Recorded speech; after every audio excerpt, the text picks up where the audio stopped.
के लिए खुदावंद के कलाम में से हम ज़बूर नंबर 3 उसको देखेंगे हमारी नसीहत और तरबियत के लिए।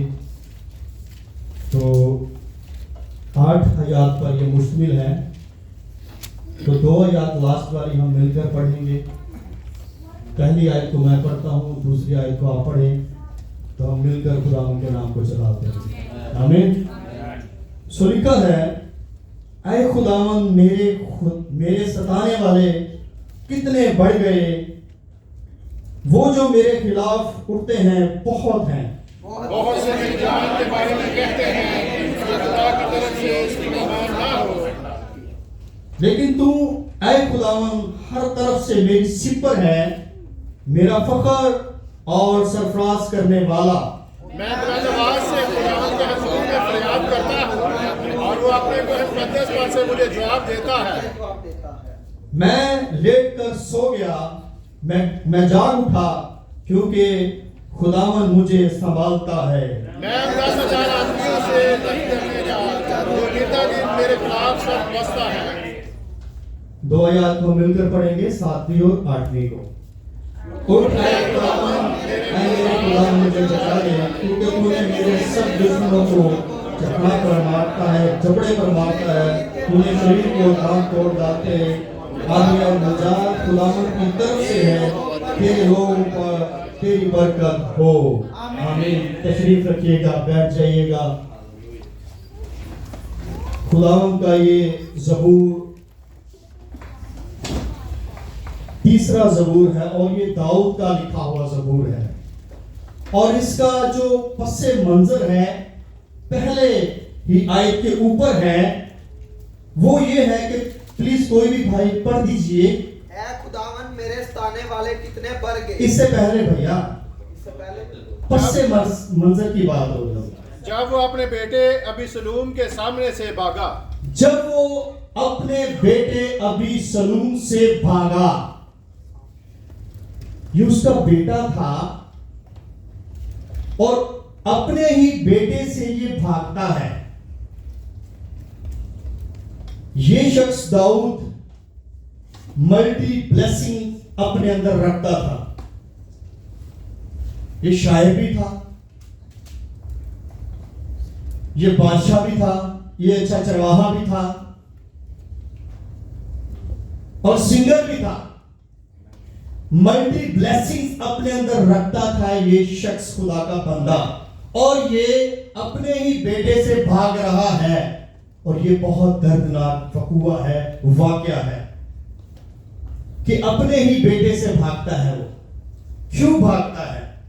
और अगली ही आयत में कहता है, ऐ खुदावंद मेरे सताने वाले कितने बढ़ गए हैं। यानी एक बेटा और एक ग्रुप और हमें नजर आ रहा है। सताने वाले बढ़ गए हैं, एक ही बात नहीं हो रही।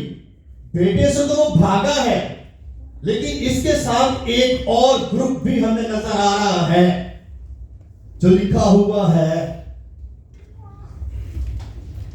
कि सताने वाले बढ़ गए हैं और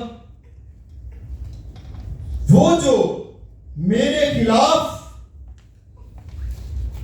उठते हैं वो बहुत हो गए हैं।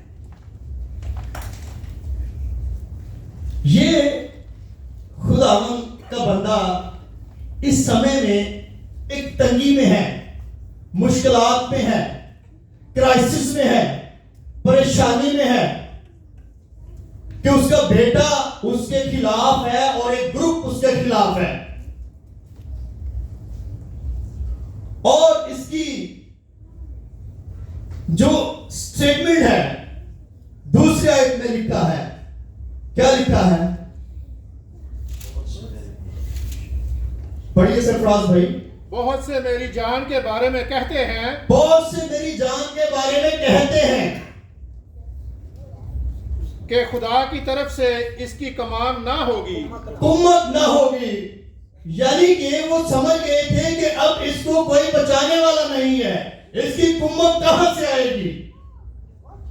अब इसकी कुम्मत खुदावंद से नहीं आएगी। ये दो हमें ग्रुप नजर आ रहे हैं। ये अपने आप को तन्हा फील कर रहा है, ये अपने आप को अकेला महसूस कर रहा है। और लोग भी कह रहे हैं कि इसकी कुम्मत अभी कहां से आएगी। ये बात ये हैसियत रखता है। लोग भी इसके खिलाफ हो रहे हैं, लेकिन बाइबल बताती है कि इसके साथ 600 लोग उसके साथ थे।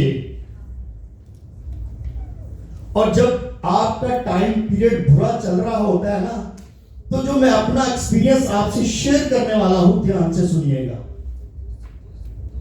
होता यह है, जो मैंने 3 बातें सीखी हैं, जब आप पे परेशानी है, तंगी है, बीमारी, कोई भी प्रॉब्लम्स आ जाती है, तो खुदावंद आपको एक नया मकाशफा देता है। होता यह है कि फर्स्ट ऑफ ऑल, पहली बात कि जो आपके राउंड, आपके करीबी दोस्त, यार, मित्र, फैमिली मेंबर, उन्हें पता लग जाता है कि कितने सिंसियर हैं आपके साथ, कितने वफादार हैं आपके साथ, कितना प्यार करते हैं आपके साथ। उन्होंने पता लग जाता है बुरे टाइम, बुरे वक्त में। ये फर्स्ट बात है। सेकंड बात ये कि आपको अपने लेवल का पता चल जाता है कि मैं कितने पानी जाए, कितने पानी में हो आप, आपके ईमान का लेवल क्या है, आपको पता चल जाता है। जब प्रॉब्लम्स आती हैं, परेशानी आती हैं, तंगी आती हैं, बीमारी आती हैं, मुश्किलात आती हैं, पता लग जाता है। तीसरी बात, जब ये दोनों में से हम आगे जाते हैं, तो खुदावन अपने जलाल में एक नया मकाशफा देता है। ये मेरा जाती एक्सपीरियंस है। जब मेरी सर्जरी हुई, तो मुझे फैमिली की बड़ी जरूरत पड़ी। मुझे याद है पास्टर साहब आए, लाइक चाइल्ड मेरे सर में हाथ मारे। जब तक मुझे होश नहीं आई, ये गए नहीं है। जब तक मैं होश में आया नहीं, तब तक गए नहीं है।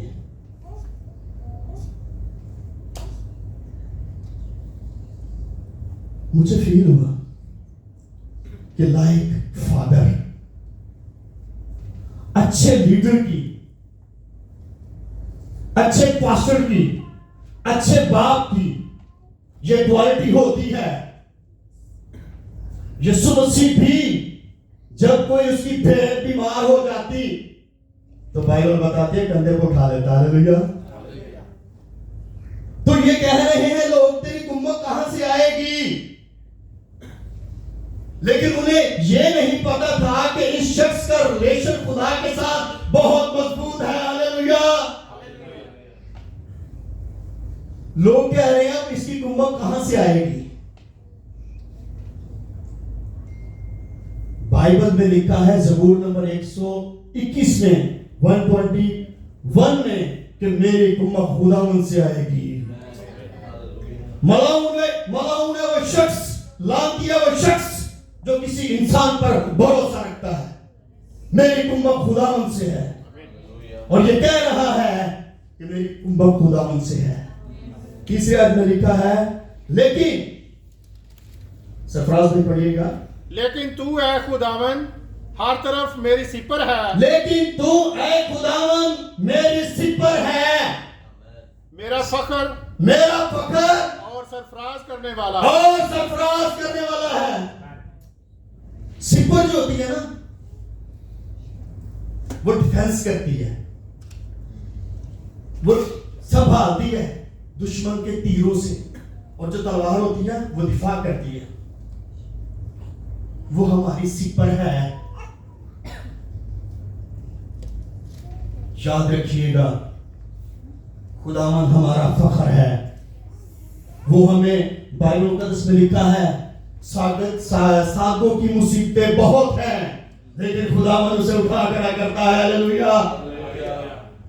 साधक की प्रॉब्लम बहुत है, तंगियां बहुत है, परेशानी बहुत है, लेकिन खुदावन कहता है मैं उसे तन्हा नहीं छोड़ता, मैं उसे लिफ्ट अप करता हूं।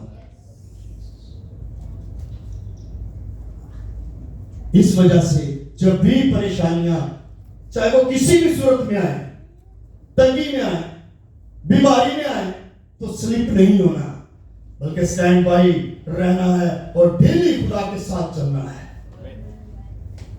फिर भी कुंभ खुदा उनकी आएगी। लोग कुछ भी कहें, इसकी कुंभ कहां से आएगी, लेकिन आपका ईमान होना चाहिए कि मेरी कुंभ खुदावन से आएगी। फिर खुदावन आपको सरफराज करेगा। चौथी आयत में प्लीज पढ़ दीजिएगा। मैं बुलंद आवाज से खुदावंद के हजूर फरियाद करता हूं। मैं बुलंद आवाज से ये ऐलान कर रहा है, दाऊद ऐलान कर रहा है कि मैं बुलंद आवाज से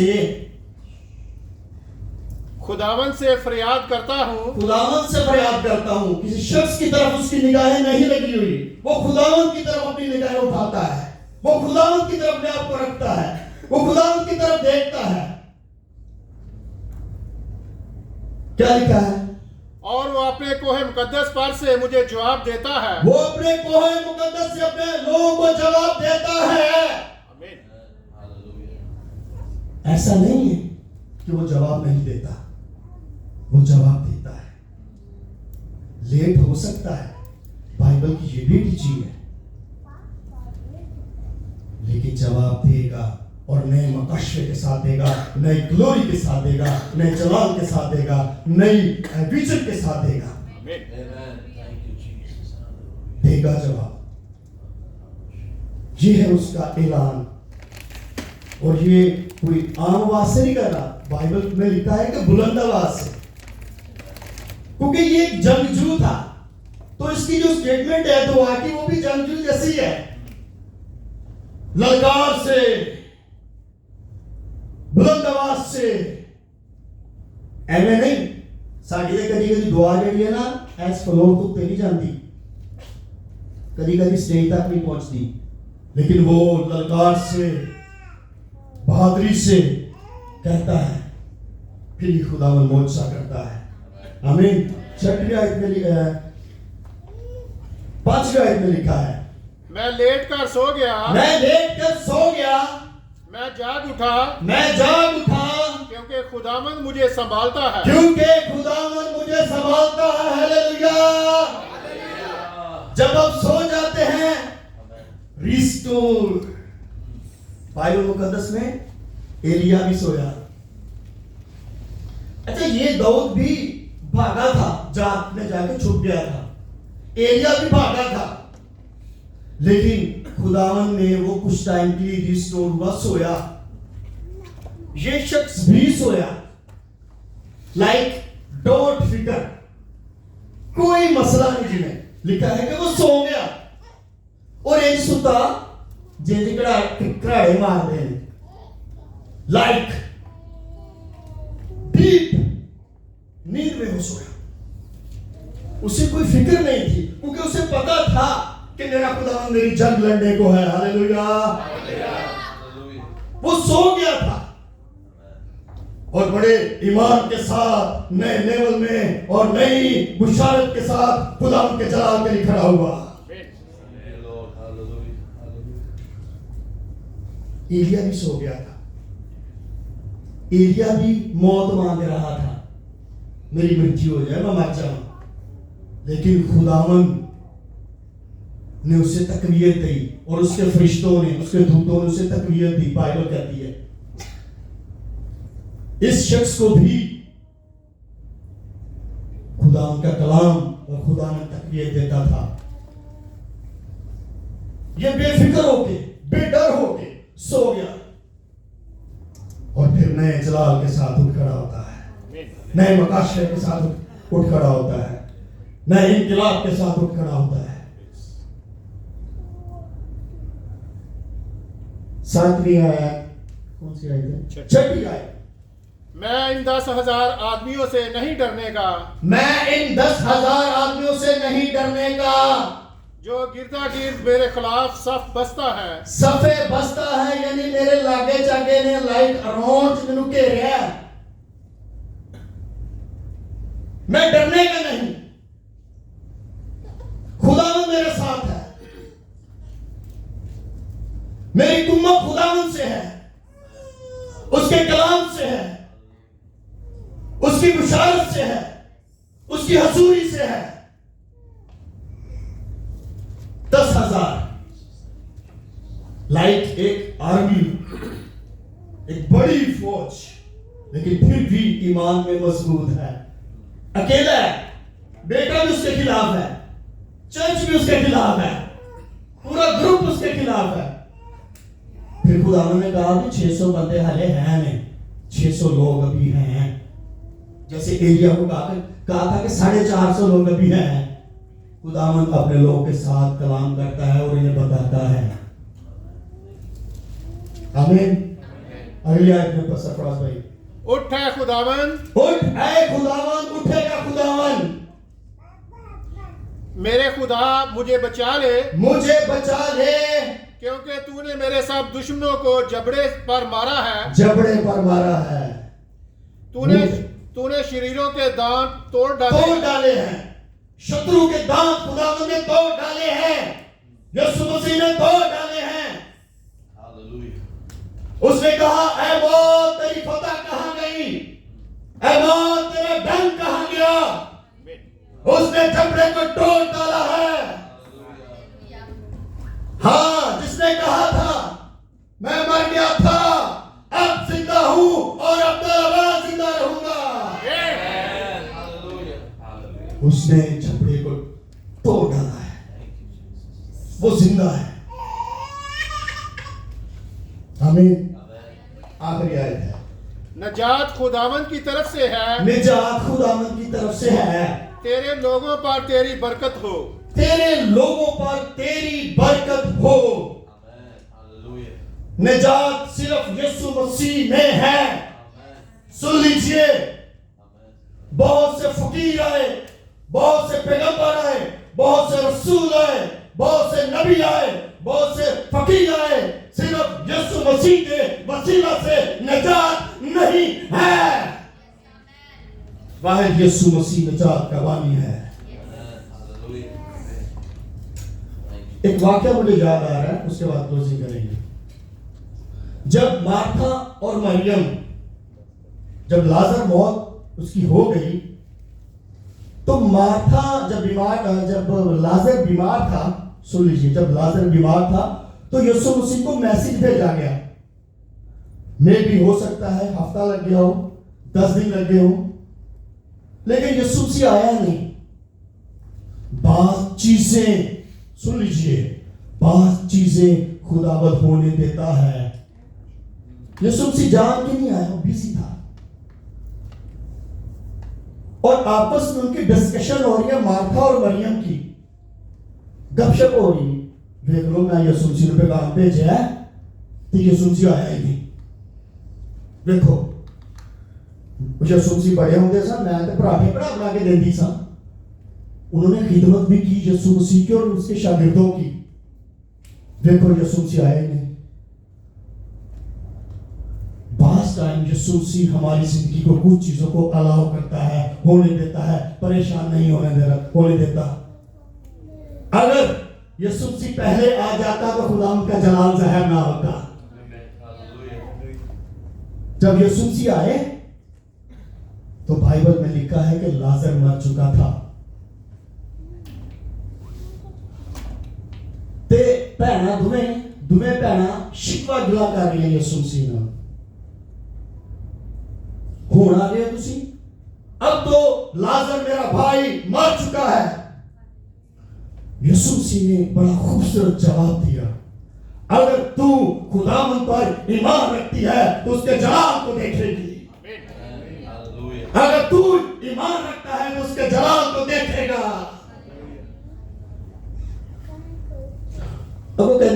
अगो कहती रिस्पॉन्स मिलता, हाँ मैं ईमान रखती हूं, मैं जानती हूं कि वो रोजे क़यामत को जी उठेगा। लेकिन यीशु मसीह ने क्या कहा? क़यामत और जिंदगी मैं हूं, निजात का बानी मैं हूं, मैं हूं, निजात का बानी मैं हूं। चलो चलिए कब्रिस्तान लिया भैनों नाल, लोगों नाल लिया ते टुर पे कब्रिस्तान। बहनें कह रही हैं खुदावंद यीशु मसीह, ऐ रबी, ऐ उस्ताद, अब तो वो इतने दिन हो गए, अब तो उसके अंदर से बदबू आती होगी, अब छोड़ दो, अब कुछ नहीं हो सकता, अब बिल्कुल खत्म हो चुका है। लेकिन खुदावंद कहता है चलो तो सही जरा। और बाइबल में लिखा है खुदावंद बड़े ईमान के साथ अपने हाथों को उठाकर आसमान की तरफ देखकर कहता है, आए खुदावंद तूने मेरी आवाज को सुन लिया है, आए खुदावंद तूने मेरी दुआ को सुन लिया है। और लाजर को पुकारता है और लिखा है कि लाजर कफन के साथ यीशु मसीह के सामने आकर खड़े हो जाता है। उसके जवाब को देखिए, परेशानी, मौत, वकूवे, तंगियां, बीमारी आएंगी, लेकिन खुदावंद अपने जलाल को मेरी जिंदगी के वसीला से, आप लोग की सबकी जिंदगी के वसीला से जलाल को जाहिर करेगा। खुदावंद आप सबको इस कलाम के वसीला से बहुत बहुत बरकत दे।